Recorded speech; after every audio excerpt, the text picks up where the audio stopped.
Hello दोस्तों, मेरा नाम है शहजाद और आपका एक नए सेशन में स्वागत है। आज हम वीकली फोरकास्ट के बारे में बात करेंगे कि जो गोल्ड है उसका नेक्स्ट मूव अगले हफ्ते में क्या होने वाला है। तो सबसे पहले हमें जानने की कोशिश करते हैं कि गोल्ड की जो प्राइस है वो लगातार क्यों बढ़ती जा रही है, उसके पीछे की क्या रीज़न है और अगले हफ्ते गोल्ड किस तरह अगली दिशा में जा सकता है और हमें किस तरह से उसमें एंट्री और एग्जिट करनी चाहिए, उसके फंडामेंटल और टेक्निकल दोनों साइड्स क्या हैं, इसी पे थोड़ी सी हम चर्चा करेंगे और मैं अपना आपको व्यू दूंगा और आप भी इसको समझ करके अपना व्यू निकाल सकते हैं। तो चलिए सबसे पहले देखते हैं कि एग्जैक्टली हो क्या रहा है और इसके फंडामेंटल हैं जो पहले हम जान लेते हैं। गोल्ड के प्राइस के बढ़ने के पीछे जो फंडामेंटल सबसे पहले काम करते हैं सेंट्रल बैंक्स की aggressive buying.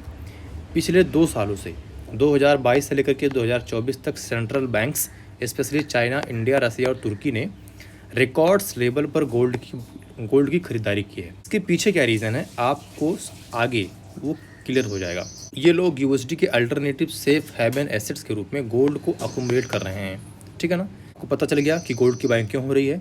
Gold world council data के मुताबिक 2024 में सेंट्रल बैंक्स ने सबसे ज़्यादा गोल्ड खरीदे हैं इन लास्ट 50 ईयर्स। आपको पता है कि पिछले कुछ सालों में जो ट्रेड वार है ये आगे बढ़ा है, इन्फ्लेशन बढ़ा है, अनसर्टेनिटी बढ़ी है और जो एक तरह से जियोपॉलिटिकल टेंशन्स हैं वो भी बहुत ज़्यादा अनस्टेबल हो गए हैं इस पूरे रीजन में।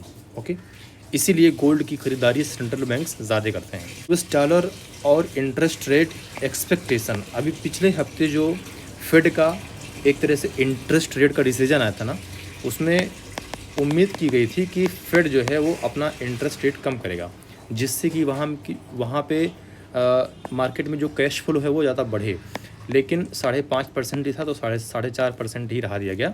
उसमें ना कोई कटौती की गई और ना ही उसको बढ़ाया गया। लेकिन उम्मीद कर सकते हैं कि अगले या फिर नेक्स्ट कुछ मंथ्स में गोल्ड का इंटरेस्ट रेट जो है वो फेड का कुछ कम होगा जिससे भी गोल्ड में और बढ़ोतरी देखने को मिल सकती है।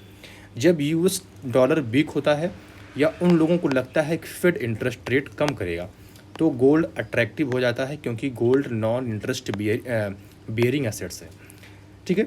आप लोग एक्सपेक्ट कर रहे हैं कि 2025 में फेड डाटा कट होगा जिससे कि गोल्ड में एक रैली हमको देखने को मिल रही है।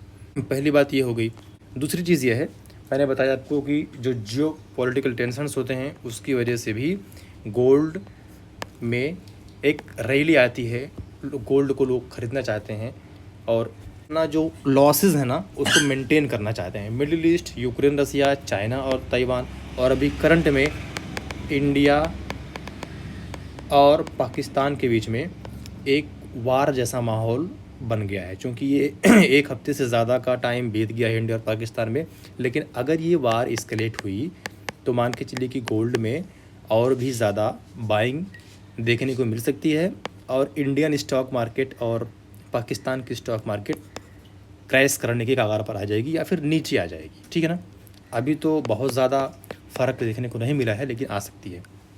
जब वर्ल्ड में अनसर्टेनिटी होती है जैसे war, sanctions, trade war, investor safe haven assets में गोल्ड में पैसा लगाते हैं। ये लॉन्ग टर्म डिमांड क्रिएट करता है, जिसे कि हम लोग देख रहे हैं कि पिछले कई बरसों में गोल्ड की डिमांड लगातार बढ़ती जा रही है। रिसेशन फियर्स और इकोनॉमिक स्लोडाउन, यूके हो गया, ईयू हो गया, जापान हो गया, स्लोडाउन या मिड रिसेशन के डेंजर में है। इन्वेस्टर इक्विटी से निकलकर गोल्ड में मूव कर रहे हैं एज ए प्रोटेक्टिव मूव, ताकि वो अपना जो एसेट्स है उसको सेफ हेवन में रख सकें और एक अच्छा खासा पैसा कमा सकें और अपने लॉसेस को कंट्रोल कर सकें। ओके, पांचवी जो चीज़ है वो इन्फ्लेशन है और trust issue with Fiat currency. आपको पता फियाट करेंसी क्या होती है, जैसे यूरो, यूएसटी, जेपीवाई, यानी कि एक करेंसी को हम अगर सेल करें तो फिर दूसरी करेंसी को हम बाई करें, ठीक है ना। इसी को हम बोलते हैं फियाट करेंसी। कई लोग और इंस्टीट्यूशनल इन्वेस्टर गोल्ड को इन्फ्लेशन से बचाव के लिए हेज करते हैं, ठीक है ना, जिससे भी गोल्ड की डिमांड बढ़ती है। डिजिटल करेंसी और फियाट करेंसी स्पेशली डॉलर में लोगों का ट्रस्ट कम होता जा रहा है, इसीलिए लोग गोल्ड की तरफ भाग रहे हैं। चाइना की डोमेस्टिक इन्वेस्टर, चाइना में प्रॉपर्टी मार्केट क्रेश और स्टॉक मार्केट क्रेश के बाद लोकल इन्वेस्टर ने फिजिकल गोल्ड में ज्वेलरी में इन्वेस्ट बढ़ा दिया है। आपको पता है कि चाइना दुनिया का सबसे बड़ा गोल्ड बाइंग कंट्री है और होल्डिंग कंट्री भी है। तो चाइना अगर ऐसा कुछ करता है तो फिर उसका गोल्ड के प्राइस बिहेवियर पर बहुत बड़ा इम्पैक्ट देखने को मिलता है। चाइना के रिटेल और इंस्टीट्यूशनल डिमांड भी एक मेजर ड्राइवर बन गए हैं। ठीक, शॉर्ट में मैं आपको बताऊं कि गोल्ड की डिमांड क्यों बढ़ रही है और गोल्ड की डिमांड कम क्यों हो रही है। दुनिया में अनसर्टेनिटी, इन्फ्लेशन, क्राइसिस होता है तो लोग फिजिकल और इन्फ्लेशन फॉर्म में गोल्ड बाय करते हैं, जो कि एक सेफ हेवन है और गोल्ड, और आज वही हो रहा है। ठीक है ना। अब चलिए, ये तो हो गया कुल फिजिकल रीजंस या फिजिकल एनालिसिस की गोल्ड क्यों आगे जा रहा है, क्यों उसमें बढ़ोतरी हो रही है। अब हम चलते हैं टेक्निकल की, कि देखते हैं कि गोल्ड में जो प्राइस लेवल हैं या फिर जो चार्ट है, हम चार्ट को कैसे रीड करके गोल्ड के नेक्स्ट मूव की एक तरह से प्रिडिक्शन कर सकते हैं। तो देखिए 3200 का लेवल अच्छा माना जाता है, इसको प्राइस ने रिस्पेक्ट किया था पिछले हफ्ते। पिछले 2 हफ्तों से प्राइस लगातार नीचे गिर रही थी, लेकिन इस हफ्ते ने प्राइस ने बाउंस बैक किया है विद हाई वॉल्यूम के साथ में। अब देखिए, अब यहाँ पे जो इस हफ्ते की कैंडल बनी है ना, वो बुलिश बनी है। ठीक है ना। हालांकि अगर आप देखें तो फिर यहाँ से प्राइस को एक रेजिस्टेंस मिला है और फिर वहाँ से प्राइस नीचे आई है, लेकिन बहुत ज़्यादा इसका इम्पैक्ट हमें गोल्ड में देखने को नहीं मिलेगा, क्योंकि जो वैल्यूम है ना वो बहुत तगड़ा है। पिछले हफ्ते से ज़्यादा ट्रांजैक्शंस इस हफ्ते में हुए हैं और ये जो 2 हफ्ते का नेगेटिव इम्पैक्ट गोल्ड में आया था, ये कहीं ना कहीं एक तरह से रिट्रेसमेंट का सिग्नल देता है मार्केट में कि गोल्ड इतना लगभग दो महीने से ऊपर जा रहा था, फिर 2 हफ्ते में उसने प्रॉफिट बुक किया और फिर एक नया बाइंग जोन बनाया और अब फिर प्राइस ऊपर जा सकता है।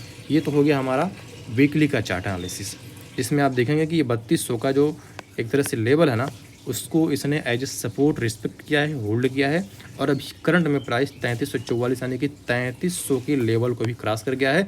तो अब जो 3200 का हमारा सपोर्ट बन रहा था, अब वो हमारा सपोर्ट 3300 का बन गया है। अगर चलिए हम एक डेली के चार्ट पे देखते हैं। ओके, यस, ये हमारा 3200 का लेवल है, यहाँ से प्राइस ने पुल बैक किया हुआ था और ये 2 दिन के रिट्रेसमेंट के बाद में कल फिर यानी कि लास्ट फ्राइडे को, यानी कि कल फ्राइडे को फिर प्राइस ने यहाँ से सपोर्ट लिया और ऊपर की, चूँकि वॉल्यूम कम है, लेकिन ये वॉल्यूम एक्चुअल में फ्राइडे में कम होती है और मंडे में कम होती है। ठीक है ना। तो इसका बहुत ज़्यादा इम्पैक्ट हमको देखने को नहीं मिलेगा इस वॉल्यूम के पीछे। इसीलिए हम इतना कह सकते हैं कि ये जो 3200 का सपोर्ट लेवल पहले था, अब वो 3300 का सपोर्ट लेवल बन गया है। ठीक है ना। और अब और स्ट्रॉन्ग तो नहीं कर सकते, लेकिन हम इतना कर सकते हैं कि वॉल्यूम भी इसको वैलिड मानती है। अब हम 3300 का जो 3300 का जो है, जो हमारा सपोर्ट लेवल बना है मार्केट में, और ये पहले कैंडल तकरीबन 3500 के रेजिस्टेंस के आसपास में आई थी और फिर वहाँ से उसने बाउंस बैक किया था। तो हम इतना कर सकते हैं कि हम गोल्ड में बाय कर सकते हैं और अपना नेक्स्ट टारगेट 3400 और फिर उसके बाद का टारगेट हम 3500 में लगा सकते हैं। ठीक है ना। थोड़ा सा मेरी हैंड राइटिंग उतनी अच्छी नहीं है, तो आप समझ जाना, ये यूँ और यूँ। ठीक है ना। हमारा एंट्री इधर ही होना चाहिए और फिर हम 3400 का टारगेट रखेंगे और इसके बाद में हम 3500 का टारगेट रखेंगे। क्योंकि देखिए गोल्ड में अगर इस 3300 का जो सपोर्ट लेवल, अगर इसको प्राइस ने ब्रेक किया तो फिर हम अगला टारगेट 3200 का रख सकते हैं शॉर्ट में। ठीक है ना।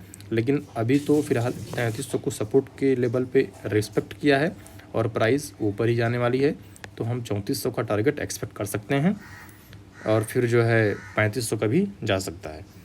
ओके, अगर हम 4 आवर की बात करें तो देखिए 4 आवर में भी सेम चीज़ें हैं। ये हमारा 3200 का टारगेट, फिर 3329 यानी कि ये टारगेट। ओके, और फिर यूँ और यूँ।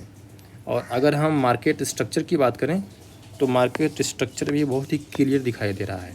देखिए प्राइस यूँ गई, यूँ swing low, swing high, swing low, यूँ स्विंग हाई, स्विंग लो, और ये स्विंग हाई, फिर स्विंग लो, फिर स्विंग हाई। ओके, और ये हमारा फिर स्विंग लो है, यानी कि सपोर्ट पे है। अगर आप बोलेंगे कि यहाँ से तो मार्केट डाउन ट्रेंड में है, बिल्कुल डाउन ट्रेंड में है, लेकिन ये जो है एक, देखो ये एक रिट्रेसमेंट है और अब प्राइस यहाँ से ऊपर जा सकती है, और अगर इस 32-3300 के लेवल को प्राइस ने तोड़ा तो नीचे भी आ सकती है। देखिए, हम सिर्फ एक प्रेडिक्शन कर सकते हैं, एग्जैक्ट मार्केट का मूव क्या है ये दुनिया में कोई तय नहीं कर सकता, ठीक है ना। लेकिन हम एक सिर्फ प्रेडिक्शन कर सकते हैं कि ज़्यादातर प्राइस किस तरफ मूव करने वाली है। तो 3300 का जो प्राइस लेवल है ना, हम उस पर बाई करेंगे और हमारा नेक्स्ट लेवल 3400 का टारगेट हमारा होगा। लेकिन बाई करने से पहले हमें टेक्निकल का ध्यान देना पड़ेगा, यानी कि विद हाई वॉल्यूम, ठीक है ना। इस हाई वॉल्यूम को हमको देखना पड़ेगा। अब देखते हैं कि मंडे को जो प्राइस है वो किस तरह से रिएक्ट करती है, उसके बेसिस पे हम गोल्ड में बाई करेंगे। लेकिन गोल्ड में बाई का प्रेशर ही है। चलिए हम 1 आवर के चार्ट पे ये चीज़ देख लेते हैं। यूँ देखिए, सेम चीज़ें वही हैं। हो सकता है अब देखिए यहाँ तक प्राइस नीचे आए और फिर यहाँ से फिर से बाउंस बैक करे, और अगर नीचे आती है तो हम शॉर्ट करेंगे और फिर अपना टारगेट ये होगा, और फिर अगर शॉर्ट हुआ तो ये टारगेट होगा, और अगर बाय हुआ तो टारगेट अपना ये होगा, ठीक है ना। तो ये था हमारा गोल्ड का पूरा एक तरह से एनालिसिस, फंडामेंटल और टेक्निकल। और आपको क्या लगता है कि गोल्ड का प्राइस किस तरफ मूव कर सकता है, उसके बारे में भी हमें आप भी थोड़ा सजेस्ट कीजिए, और इस चैनल को सपोर्ट कीजिए, लाइक कीजिए, शेयर कीजिए और सब्सक्राइब कीजिए। कोई क्वेश्चंस हो तो कमेंट बॉक्स में पूछिए। और लगातार हम एसएमसी, स्मार्ट मनी कॉन्सेप्ट और गोल्ड के और प्राइस स्ट्रक्चर के जितने भी सारे टेक्निकल थ्योरीज़ हैं आपके साथ में हम शेयर करेंगे, साझा करेंगे, और उम्मीद है कि आपको उससे फ़ायदा ही होगा। मिलते हैं नेक्स्ट वीडियो में, आप एंजॉय कीजिए। Thank you.